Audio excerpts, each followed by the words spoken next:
Start. तो अभी देखिए पेज नंबर 6, ठीक है। इसके अंदर 1.6 डायमेंशंस एंड डायमेंशनल एनालिसिस, ठीक है। ये हम लोगों ने पिछले लेक्चर में देख चुके, और तुम लोगों को ये जो ग्रीन वाला बॉक्स है टोटल 8 उसमें फिजिकल क्वांटिटीज है। इन लोगों के डायमेंशंस दिए हैं, मैंने होमवर्क के तौर पे दिया था, मगर अनफॉर्चुनेटली 1 2 3 स्टूडेंट तभी आए थे, एक ने भी नहीं किया। शेम ऑन यू पीपल, ठीक है। चलो अभी फिर भी एक चीज थोड़ा सा मैं रिवाइंड या क्या बोलते हैं रिवीजन के तौर पे कर लेता हूँ 1.6 ही वापस से, ठीक है। ध्यान से सुनो, डायमेंशन जो है, ठीक है, वो क्या करता है मालूम है, हम लोगों को बताता है कि इसके अंदर यानी जो भी क्वांटिटी है, फिजिकल क्वांटिटी मतलब वो क्वांटिटी जिसको गिना जा सके, वो फिजिकल क्वांटिटी में लेंथ कितनी बार आया है, ठीक है, मास कितना है, टाइम कितना है, और भी बहुत सारी क्वांटिटीज होती है, जैसे आई रहता है करंट के लिए, MOL रहता है मोल के लिए, ठीक है, और भी बहुत सारी चीजें हैं, ठीक है। सी रहता है क्या, कैंडेला के लिए, कैंडेला मतलब लाइट की इंटेंसिटी, लेकिन जनरली हम लोग यही 3 चीज यूज करते हैं, ठीक है। अभी देखो जैसे कि डेंसिटी का फॉर्मूला जो होता है, डेंसिटी, एक काम करते पहले वेलोसिटी लेते, क्योंकि वेलोसिटी बार बार आता है, ठीक है। वेलोसिटी, देखो वेलोसिटी का फॉर्मूला क्या है, बोलो जल्दी से, डिस्प्लेसमेंट अपॉन टाइम, ठीक है। Displacement is nothing but a distance, और डिस्टेंस को लेंथ मानते हैं, तो यानी कि ये आ गया L, इतना समझा। L मतलब लेंथ, M मतलब मास, T मतलब टाइम, यानी कि ये लेंथ के हिसाब से या लंबाई के हिसाब से रहेगा, ये वजन के हिसाब से रहेगा, और ये टाइम के हिसाब से रहेगा, यानी कि this T represents time, this M represents mass, not weight, weight जो है न्यूटन हो जाता है, ठीक है। तो ये वजन, और L मतलब क्या, लेंथ, ठीक है। तो डिस्प्लेसमेंट मतलब क्या, डिस्टेंस, और कोई भी डिस्टेंस को हम लोग लेंथ बोलते हैं, चाहे वो किलोमीटर में हो, सेंटीमीटर में हो, लेंथ बोलते हैं। तो इसके लिए मैंने उसका L लिख दिया।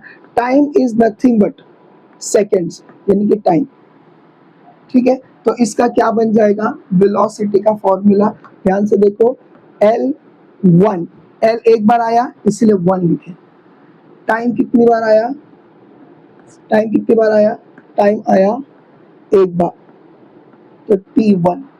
आपको पता है कि ये डिनोमिनेटर है, डिनोमिनेटर को अगर न्यूमरेटर में लेकर जाते हैं तो वो क्या हो जाता है, उसका पावर इनवर्स हो जाता है। अपने कैपिटल G की वैल्यू पढ़े थे, यूनिवर्सल ग्रेविटेशनल कांस्टेंट 6.673 into 10⁻⁻11, यानी 10⁻11 जो है डिनोमिनेटर में था, उसको ऊपर लेकर जाते तो -11 हो जाता है।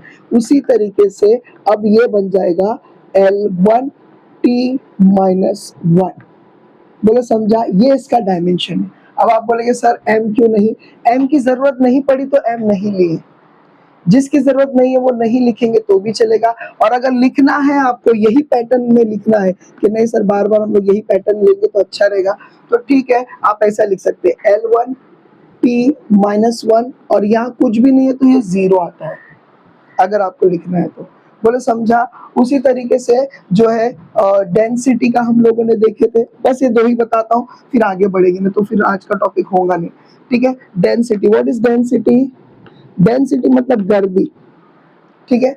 गर्दी, कितने मॉलिक्यूल्स प्रेजेंट है उसके ऊपर उसकी डेंसिटी प्रेजेंट होती है। तो डेंसिटी का जो सिंबल है ये रो होता है, स्मॉल p दिखता है ये, मगर इसको स्मॉल p नहीं रो कहते हैं, RHO, रो। ये कई बार आने वाला है 12th फिजिक्स में चैप्टर नंबर 2 में, कई बार आने वाला है, कई बार, ठीक है। तो ये डेंसिटी हो जाती है। डेंसिटी इज नथिंग बट क्या हो जाता है, mass upon volume, mass upon volume, बराबर है।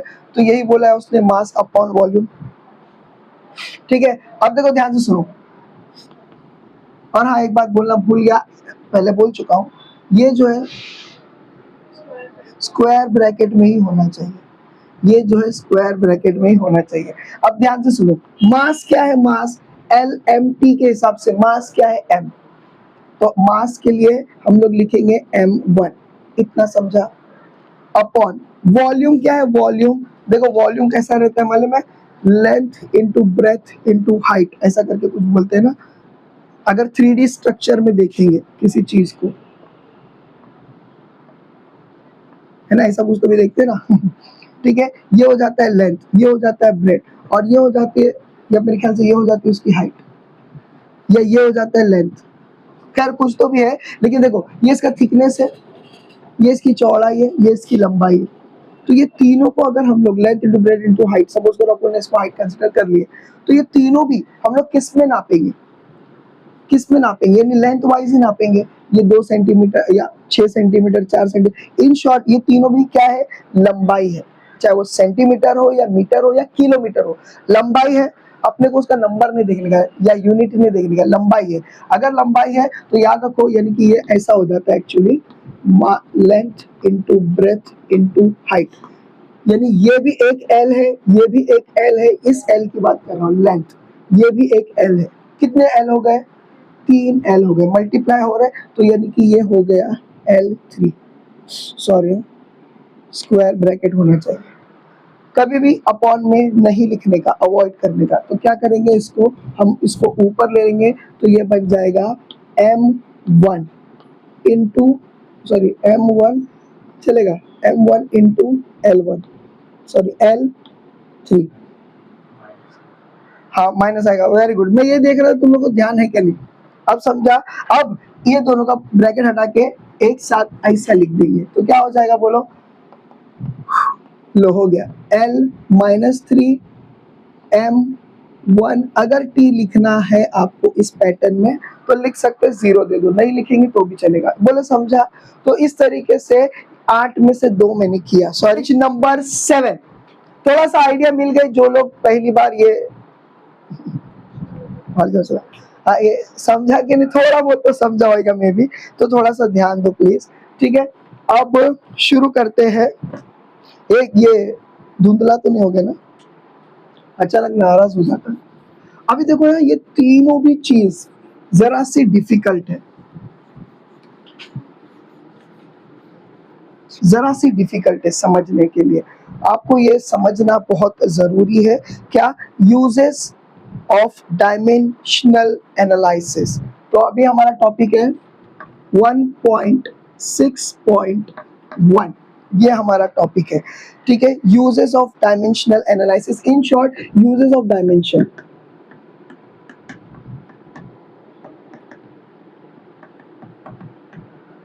Analysis, uses of dimensional analysis मतलब हम डायमेंशन का इस्तेमाल करके क्या क्या चीजों में उसका मतलब क्या क्या चीजों, डायमेंशन का यूज करके क्या क्या चीजें पता कर सकते हैं। इन शॉर्ट डायमेंशन का यूज करके क्या क्या चीजें पता कर सकते हैं। आपकी बुक में टोटल 3 दिया हुआ है, उसमें से पहला हम देखेंगे, ठीक है। उसका नाम क्या है, to check the correctness of physical quantity, ठीक है।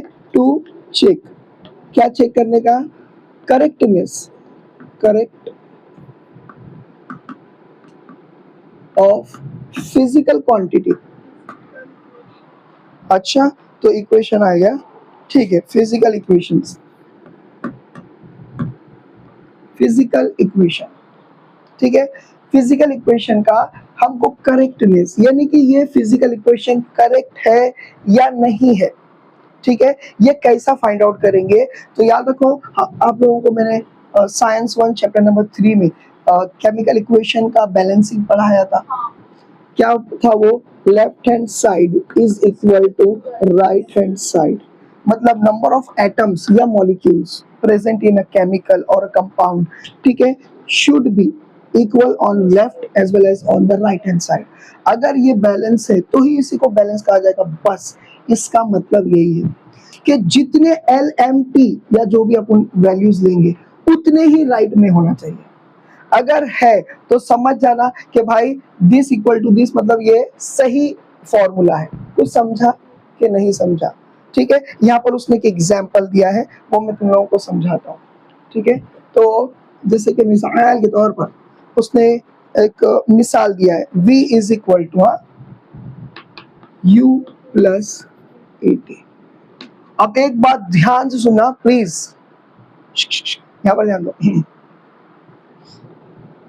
प्लस एंड माइनस का डायमेंशन में कोई इस्तेमाल नहीं है, कुछ समझा? अब आप लोगों के लिए प्लस होते हैं ना उन लोग, वो तो इंडाइसेस के रूल के हिसाब से प्लस होते हैं, आप समझ रहे?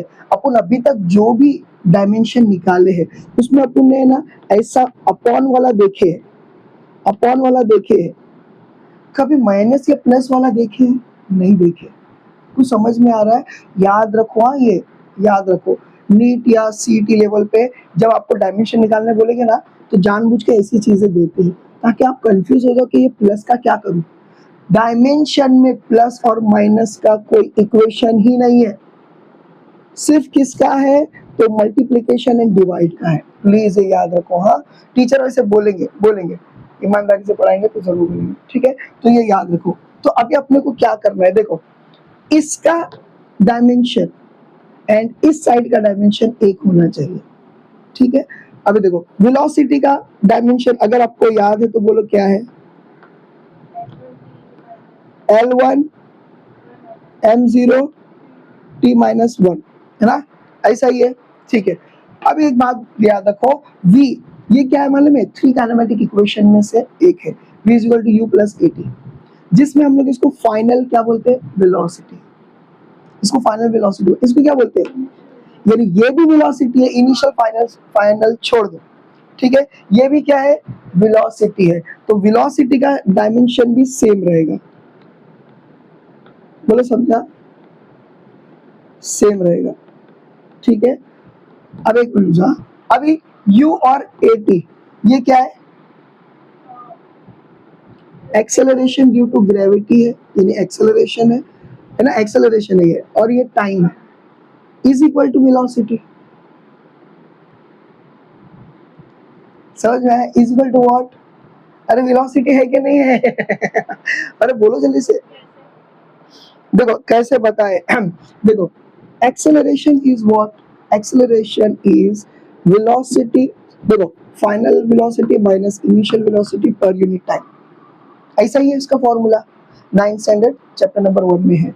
लेकिन हम चाहे तो उसको हमारी जरूरत के हिसाब से ऐसा लिख सकते हैं, यानी कि कैसे लिखा मैंने? a is equal to v upon t।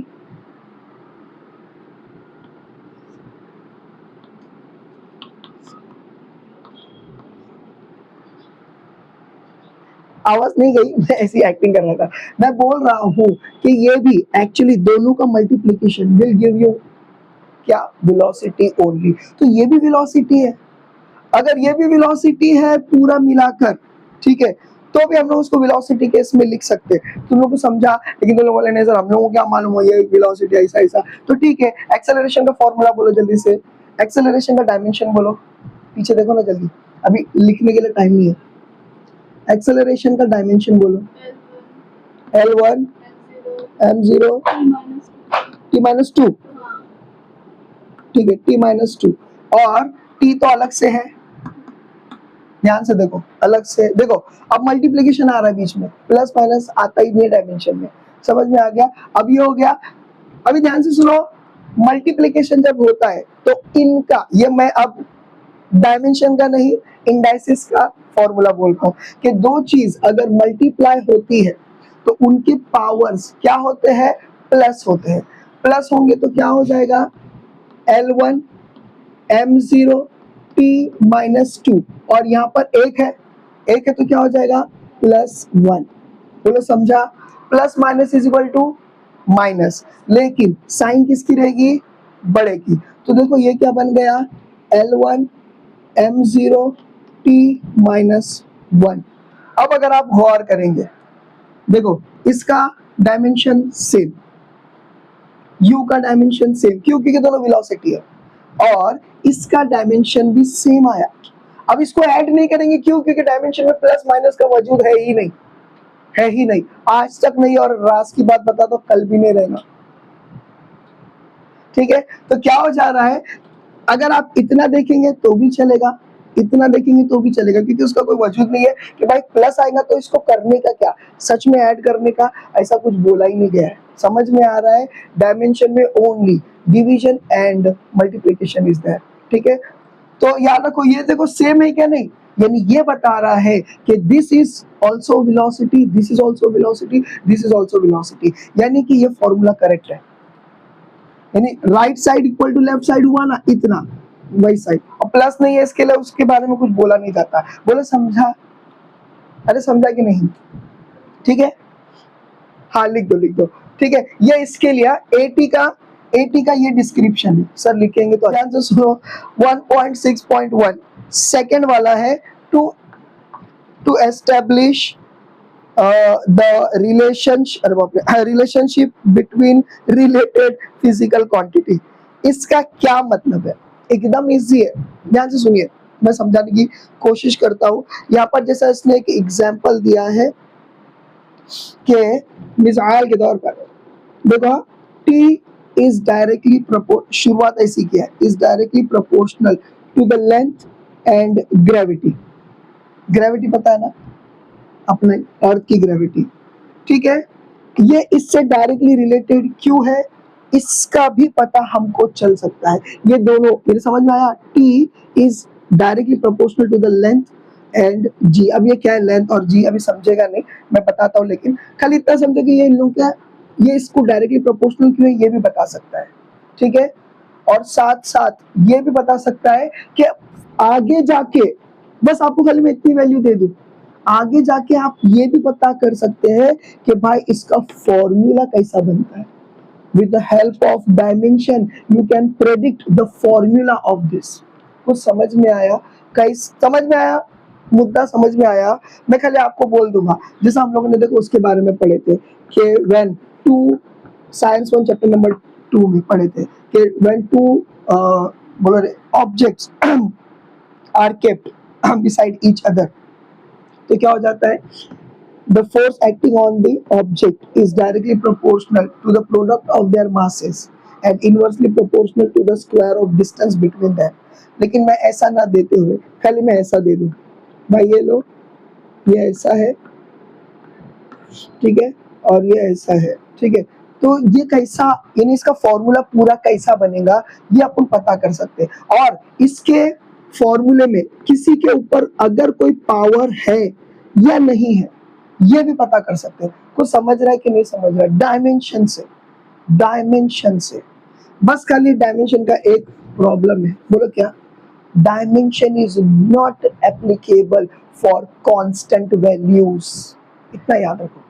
Constants के ऊपर कुछ कुछ क्या निकलते हैं डायमेंशन, नो डाउट, लेकिन most of the dimension, sorry most of the constant value, इन लोगों का डायमेंशन नहीं रहता है। कुछ लोगों का मैं बता दूंगा अभी, इसका तो डायमेंशन है, ठीक है, लेकिन मोस्ट ऑफ द कांस्टेंट का डायमेंशन नहीं रहता है। तो एनीवे, बोलने का मतलब क्या है, ध्यान से सुनो। अगर आपको एक कंडीशन दे देंगे, मैं पहले कंडीशन क्रिएट करता हूँ और फिर बताता हूँ कि सिर्फ कंडीशन के बेस पे फॉर्मूला कैसा डिराइव कर सकते हैं, और उसके ऊपर स्क्वायर आ रहा है कि क्यूब आ रहा है ये भी पता कर सकते हैं डायमेंशन से। तुम लोग को समझा? देखो मिसाल के तौर पर ये एक रस्सी है, ठीक है, ये एक सॉरी ये रस्सी नहीं है, ये दीवार है, सॉरी ये दीवार है। ये फिजिक्स में ऐसी लाइन बनाते हैं, मतलब रिजिड सपोर्ट, रिजिड मतलब क्या, मजबूत सपोर्ट, ठीक है, तो वो दीवार होती है।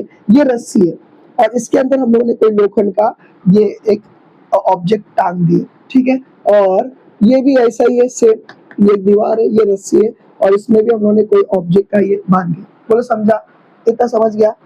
ठीक है। अब इसको क्या करेंगे हम लोग, मूव करेंगे, मतलब ऐसा खींचेंगे और छोड़ देंगे तो ये ऑसिलेट होएगा, इसको ऑसिलेशन बोलते हैं, ठीक है। तो ये ऐसा, ये डॉट डॉट मतलब क्या, इमेजिनरी, कि जब वो मूव करेगा तो राइट में जाएगा तो इधर तक जाएगा, लेफ्ट में जाएगा तो इधर तक जाएगा, इसका मतलब भी है। ये भी ऐसा ही कर दो, ठीक है। अभी ध्यान से सुनो मैं जो कहने जा रहा हूँ, ठीक है, ये ऐसा ऑसिलेट हो रहा है, ठीक है, ध्यान से सुनो।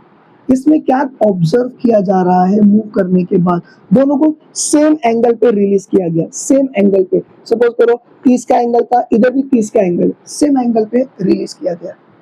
तो पता ये चला कि, ध्यान से सुनो, क्या है ये फॉर्मूला, टी ठीक है, इज डायरेक्टली प्रोपोर्शनल, ठीक है, to the length and gravity. हाँ, अब ध्यान से सुनो, ध्यान से सुनो, व्हाट इज टी? हाँ, time period. What is time period? ध्यान से देखो, एक ऑसिलेशन के लिए सेकेंड्स, एक ऑसिलेशन के लिए टोटल कितना टाइम लग रहा है उसको बोलते हैं टाइम पीरियड। मिसाल के तौर पे सूरज है, ये अर्थ है, सूरज पे सॉरी सूरज के आसपास अर्थ जो घूमता है, इसका टाइम पीरियड यानी जिस पॉइंट से शुरू किए उसी पे खत्म करने को बोलते हैं टाइम पीरियड। ठीक है, तो अर्थ का टाइम पीरियड कितना है? 365 डेज एंड 6 आवर्स। कुछ समझ में आया? 365 डेज एंड 6 आवर्स तुम लोग को समझ में आया? इसको बोलते हैं टाइम पीरियड। तो इसका टाइम, अब ये तो गोल नहीं घूम रहा है, ये तो बाजू बाजू में जा रहा है, लेकिन टाइम पीरियड का मकसद क्या है? जिस पॉइंट से शुरू किए थे उसी पॉइंट पे अगर खत्म करते हैं तो उसमें जितना टाइम लगता है उसको टाइम पीरियड बोलते हैं। समझ में आया? Total time taken to complete one oscillation is known as time period of this pendulum. बोले इतना समझा क्या? नहीं समझा? ठीक है, तो ध्यान से सुनो। देखो, ये इधर से इधर गया, सपोज करो सेंटर से इधर गया, ये पहला वाला था, बोलो सही कि नहीं? दूसरा उधर से इधर आया सेंटर की तरफ, लेकिन रुकेगा क्या? नहीं रुकेगा, ये आगे जाएगा, तो ये हो गया तीसरा वाला, और वापस इधर आएगा, ये हो गया 4। इसको बोलेंगे वन ऑसिलेशन। बराबर है?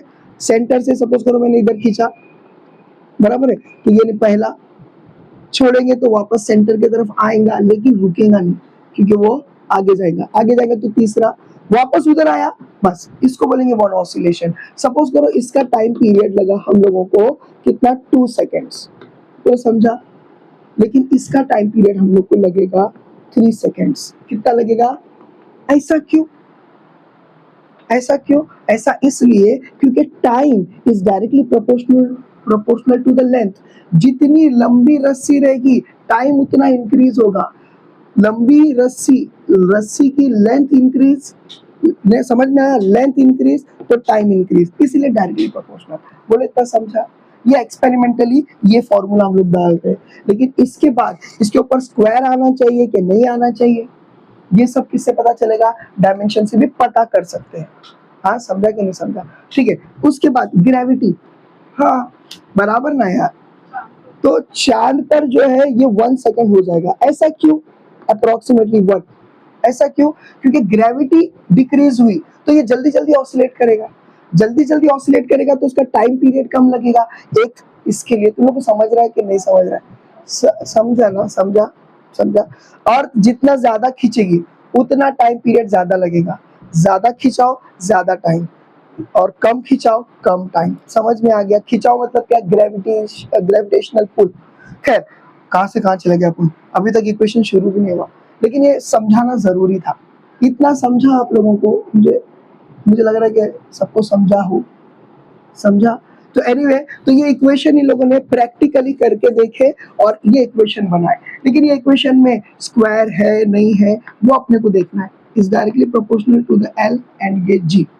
ठीक है, अब अपने को ये नहीं मालूम है इस पे स्क्वायर लेना है नहीं लेना है।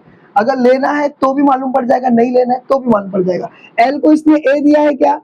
जी को इसने बी दिया है क्या? हाँ, अभी देखो, ध्यान से देखो। अभी क्या करने का? एकदम इजी है, मैं कहता हूँ एकदम इजी है। प्रोपोर्शनैलिटी की साइन हटाना है तो हम लोग क्या करेंगे बोलो? कांस्टेंट। आपके इसमें कांस्टेंट क्या लिया? के लिया ना खाली? ठीक है, तो के ले लिया उसने एज अ कांस्टेंट। ये एल है, ये जी है, ये ए है और ये बी है। इतना समझा? चलो, अभी इसका डायमेंशन क्या है बोलो जल्दी से? डायमेंशन क्या है? T1। कुछ और नहीं है तो नहीं लिखेंगे तो भी चलेगा। इज इक्वल टू के ऊपर एप्लीकेबल नहीं है, मोस्ट ऑफ द कांस्टेंट पे एप्लीकेबल नहीं है, लेकिन कैपिटल जी पे एप्लीकेबल है डायमेंशन। ये उसका ड्रॉबैक है, आगे उसका ड्रॉबैक आने वाला है ना। तो ड्रॉबैक क्या है इसका? One of the drawback dimension का कि भाई ये कांस्टेंट वैल्यू जो है उसके लिए एप्लीकेबल नहीं है, लेकिन कुछ कुछ के लिए एप्लीकेबल है, तो ये इसका ड्रॉबैक है। एनीवे, अब लेंथ, लेंथ क्या है बोलो जल्दी से? L1। बोलो सही क्या नहीं? लेकिन हमने इसका इसका पावर क्या है वो अपन ने नहीं जाने, तो अपन इसको दे दिए ए। जी क्या है? जी जी मतलब क्या बोलो, it is nothing but acceleration due to gravity. तो एक्सेलरेशन का डायमेंशन बोलो, समझ में आया? हाँ नहीं देखना पोपट हो जाएगा नहीं तो। L1 m0 t माइनस 2, ठीक है,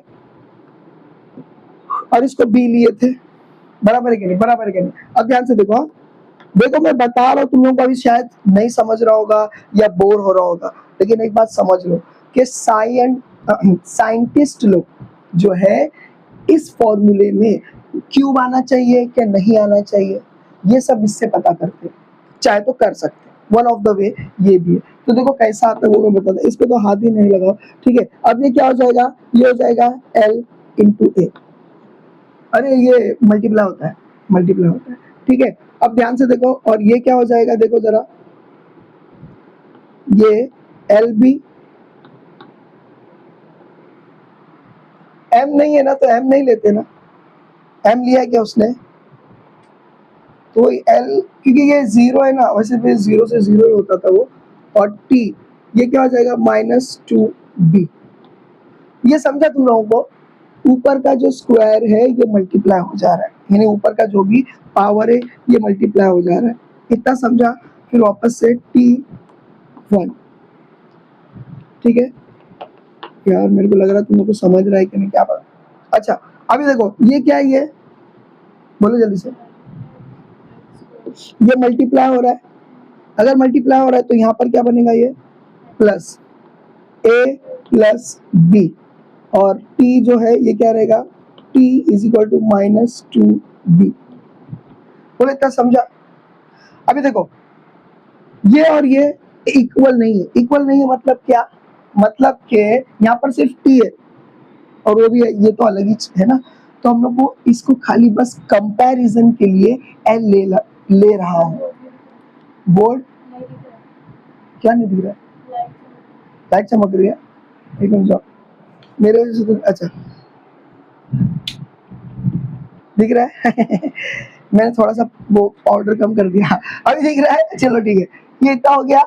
अब ध्यान से सुनो जरा, देखो दोनों को बैलेंस करने के लिए या कंपेयर करने के लिए यहाँ पर L की कमी है, तो मैं खाली L लिख देता हूँ, L0, समझ में आ गया, इज इक्वल टू, यानी और ये तो t माइनस था, इज इक्वल टू के, और देखो देखो कैसा घपला करता हूँ मैं, हाँ हो गया। अब ये क्या है, ये L a plus b t minus 2b। देखो सबसे बेसिक चीज है, पहले बोलो तुम लोगों को समझ रहा है अपन करने क्या जा रहे हैं, अपन करने क्या कर रहे हैं, पहले ये बात का समझो।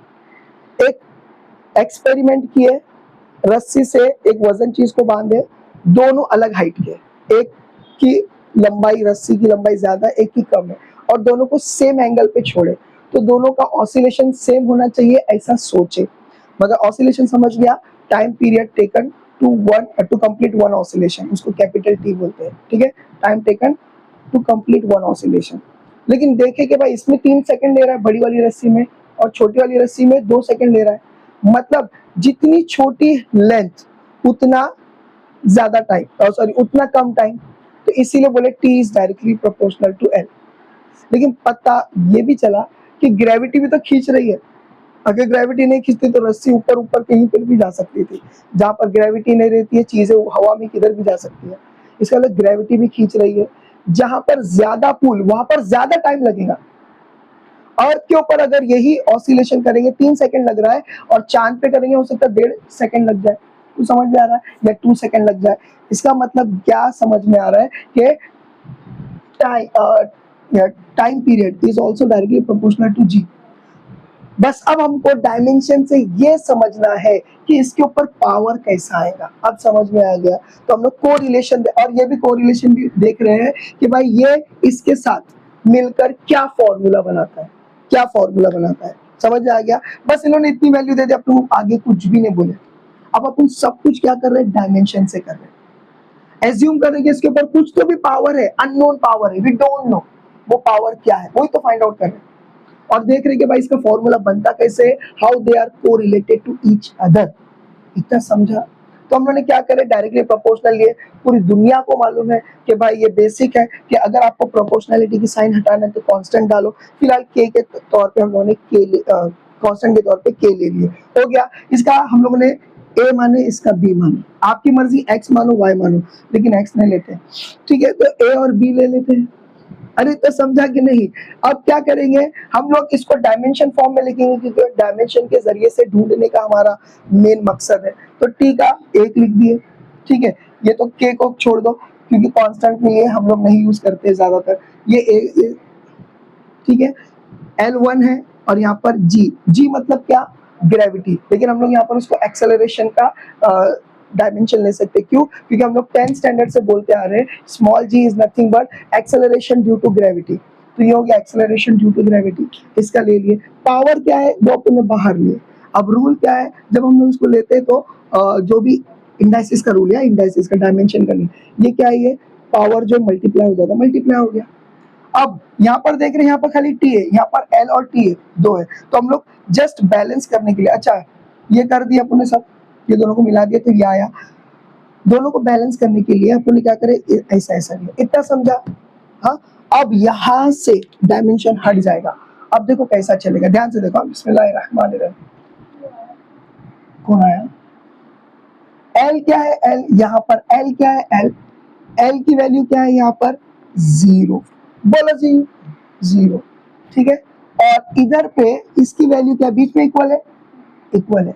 इसकी वैल्यू क्या है, एल की वैल्यू क्या चल रही है, ए प्लस बी। इतना समझा, इजी। खाली पावर्स का खेल, क्योंकि अपने को पावर्स जानना है तो इसलिए पावर्स को छेड़ रहे हैं अपन, ठीक है। दूसरा क्या है अपने पास, फिजिकल क्वांटिटी टाइम है, ठीक है। इसका यहाँ पर पावर क्या है, 1 है, ठीक है। इज इक्वल टू साइन है, इज इक्वल टू साइन है। यहाँ पर क्या है, सॉरी टी ने लिखेंगे, सिर्फ पावर लिखेंगे, -2b। बोले इतना समझा, इतना समझा। अभी ध्यान से सुनो, मैं जो कहने जा रहा हूँ जरा ध्यान से सुनो। ठीक है, ये इक्वेशन क्या बनेगा, देखो ये इक्वेशन क्या बनेगा, ये इक्वेशन ऐसा बनेगा, a is equal to minus b. बोलो सही कहना, क्यों अपने उधर लेके गए, देखो पावर चाहिए अपने को, ध्यान से सुनो, ठीक है। अब ये इक्वेशन क्या बनेगा, ध्यान से देखो, ये इक्वेशन बनेगा -12 इज इक्वल टू बी, बराबर है। अभी ध्यान से देखो, b की वैल्यू इसमें डालेंगे। अगर मैं इसको इक्वेशन नंबर 1 पकड़ता हूं, इसको इक्वेशन नंबर 2 पकड़ता हूं, तो b की वैल्यू इसमें डालेंगे तो अपने को a की वैल्यू पता चलेगी, डाल दो, मिल गया पावर। समझा कि नहीं समझा? मेरे को लगा सब बोलेंगे वहां से ये, क्या से देखो, ये b की वैल्यू मिली, क्या मिली, -12। ये b की वैल्यू हम चाहे तो इसमें डाल सकते हैं क्योंकि इसमें a नहीं है तो इसके अलावा हम नहीं कुछ कर रहे। b की वैल्यू अगर इसमें डालेंगे तो हमको a की वैल्यू मिलेगी, b की वैल्यू तो मिल गई, तो ये अपन पावर में डाल देंगे। बोलो जी, बोलो समझा? हाँ, तो अभी देखो जरा ध्यान से देखो, मैं यहाँ पर करके देखता हूँ, ठीक है। सब्स्टिट्यूटिंग, ठीक है, वैल्यू ऑफ b, ठीक है, इन इक्वेशन 1। इक्वेशन 1 में b की वैल्यू डालेंगे तो a क्या था, a is equal to -b, लेकिन b की वैल्यू क्या है, इज इक्वल टू, बोलो जल्दी से, माइनस माइनस माइनस, यानी a की वैल्यू अपने को क्या मिली, हाफ, और b की वैल्यू अपने को क्या मिली, वो तो पहले से मिल चुकी है, -12।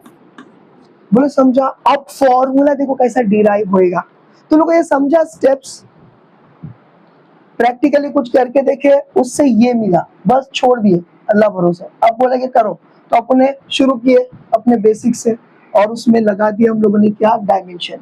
डायमेंशन का हम लोगों को ये पता करने का है, पहली बात तो ये पता करने का है कि इसका फॉर्मूला या इसका रिलेशन, टी का रिलेशन एल और जी से कैसा है, ये भी देखने का है। फॉर्मूला भी पता चल जाएगा, साथ ही साथ हम लोगों को ये भी पता चलेगा कि इस फॉर्मूले में ये आ रहा है कि नहीं, पावर्स क्या आ रहे हैं, रेस टू 2 आ रहा है कि 3 आ रहा है कि 4 आ रहा है कि 5 आ रहा है, बस वही ढूंढते हुए आ गए। कितना कॉपी करेंगे, करेंगे, अरे करो, थोड़ा रुका दिया।